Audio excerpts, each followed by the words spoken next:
জমজমাট অনুষ্ঠানের মাধ্যমে শুরু হয়ে গেল 2024-এর আইপিএল। আর এই আইপিএল এর প্রথম ম্যাচে চেন্নাই হারিয়ে দিল আরসিবিকে। আর আজ রয়েছে দুর্দান্ত দুটি খেলা।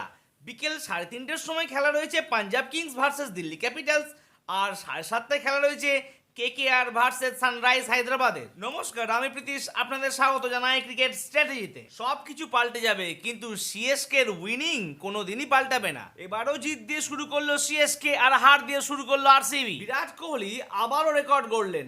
প্রথম এবং একমাত্র ভারতীয় হিসেবে টি-20 ক্রিকেটে 12,000 রানের মাইল ফলক স্পর্শ করলেন বিরাট কোহলি। ম্যাচটিতে কি হয়েছিল তা জানার আগে ঝটপট লাইক করুন, চ্যানেলটি সাবস্ক্রাইব করুন আর অল নোটিফিকেশন অন করে দিন। টসে জিতে ফ্যাফ ডু প্লেসিস সিদ্ধান্ত নিয়েছিলেন প্রথমে ব্যাট করার। আরসিবির যখন 4 ওভার 3 বলে 1 উইকেট হারিয়ে 41 রান, তখন সবাই ভেবেছিল এ মোটামুটি 190 থেকে 200 রান করতে পারে আরসিবি। কিন্তু মুস্তাফিজুর তাদের কোমর ভেঙে দেয়।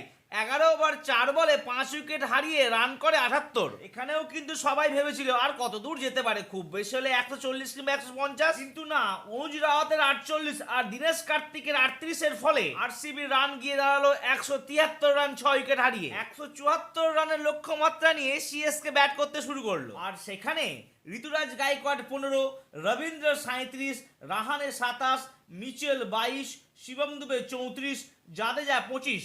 এর ফলে সিএসকে 176 রান করে নিল 18 ওভার 4 বলে 4 উইকেট হারিয়ে। ম্যাচের সেরা হন মুস্তাফিজুর রহমান, উনি 4 উইকেট নিয়েছিলেন। আজ আমরা ঋষভ পান্তের কামব্যাক দেখার জন্য অধীর আগ্রহে বসে আছি। আজ কেকেআর কি সানরাইজ হায়দ্রাবাদকে হারাতে পারবে? আপনাদের কি মনে হয় জানাতে মোটেই ভুলবেন না আমাকে।